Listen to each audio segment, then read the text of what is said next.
There are only a handful of players in the entire NBA that many would consider to be generational talents.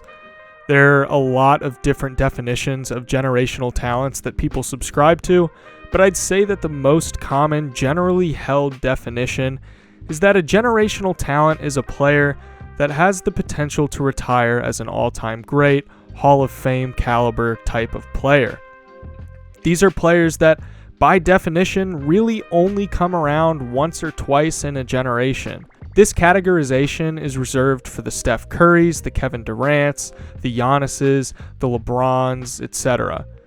Rarely does a player freshly into the league warrant the categorization as a generational talent, but there is one player that has solidified himself as a generational talent and a player that has some of the highest upside and potential that we have ever seen. A young player heading into his fourth year that has already begun to etch his name into the NBA history books as a future Hall of Famer, a player who has the potential to be as great as he wants to be. The sky is truly the limit for this player, and that player is Luka Doncic. Luka Doncic has taken the league by storm since his first year in the NBA and was even generating buzz long before he stepped foot on an NBA court. In this video, my goal is to illustrate to you just how incredible Luka Doncic is and why we're currently witnessing a legend in the making. I will absolutely discuss some of his flaws, however few there may be, but despite these flaws, by the end of this video, you should have an idea of why we're witnessing a meteoric rise to the top of the top in the NBA, and why we could possibly be witnessing an all-time great in the making. We're going to be covering a ton in this video, so be sure to stick around until the end so that you don't miss anything. So let's get into it. Luka Doncic is no stranger to the game of basketball. He first picked up a basketball at the age of 7 months old and played on a miniature hoop since the age of 1. He began playing organized basketball at the age of 7, playing against competition sometimes as much as 3 years older than him. According to Doncic, he was always playing against older kids who had much more experience than him. Many of them were bigger and faster than him too, so he had to beat them with his brain. At the age of 8 years old, Doncic began playing with his local basketball club. This was the beginning of Luka's organized basketball career and set him on the trajectory that we see now. At the age of 8, he began playing with the 11-year-old age group and eventually began practicing with the under 14 age group due to his heightened level of play. He secured league MVP in the Under 14 Cup in Budapest in September 2011. He was eventually loaned to Real Madrid's basketball club, where he was the youngest player on the team. At the age of 13, Luka signed a 5-year contract with Real Madrid and instantly became the star of his age group. His youth career continued to solidify him as a young star on the international stage, and he ultimately went on to play professionally for Real Madrid at the age of 16. He became the youngest player to ever play for Real Madrid. By 2017, he assumed a significant role for the club and went on to win EuroLeague MVP, and he won the EuroLeague finals with Real Madrid. He was only 18 years old at the time, playing against grown men and absolutely dominating the league. He would go on to declare for the NBA draft in 2018.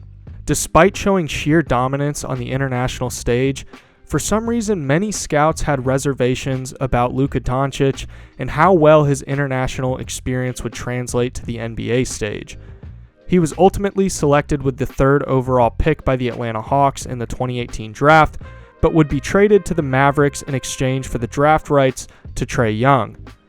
Both Marvin Bagley and DeAndre Ayton were picked ahead of him. Now, the trade between the Mavericks and the Hawks, in all fairness, doesn't look like one side won and one side lost. Trae Young is an incredible player as well, and he just led his team to the Eastern Conference Finals. We can sit here and debate all day who is the better player, but at the end of the day, both are star caliber players and bring different things to the table, so there's not really any way to hate on the Hawks for this trade. That's not what this video is about. Luka's rookie season showed us that he was very clearly able to transition from the EuroLeague to the NBA fairly seamlessly. He averaged 21.2 points, 7.8 rebounds, and 6 assists per game on 54.5% true shooting percentage. He is widely considered to have one of the greatest rookie seasons in NBA history. He won Rookie of the Year, and by this point, I'm sure all Mavericks fans knew they had a star on their hands. While his efficiency did need work, the foundation was clearly there, and he was already one of the more well-rounded players in the entire league. His second year, to me, was the wake-up call for the NBA. Luka averaged 28.8 points, 9.4 rebounds, and 8.8 assists per game on an impressive 58.5% true shot percentage. This second-year leap earned him his first All-NBA and All-Star selections. The Mavericks would go on to face the Los Angeles Clippers in the first round of the 2020 playoffs, where Luka would drop a scorching hot 31 points, 9.8 rebounds, and 8.7 assists per game on 59.6% true shooting.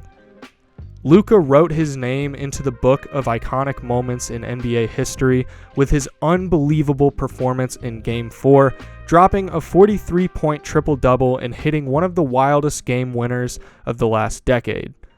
Despite losing in 6 in the first round, Luka showed that he was built for the moment.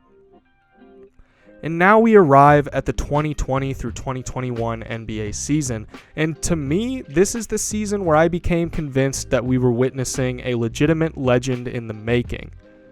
Now, despite a dip in production in the scoring column, his efficiency improved drastically, going from a 31.6% three-point shooter to a 35% three-point shooter, while also improving his shooting from the field.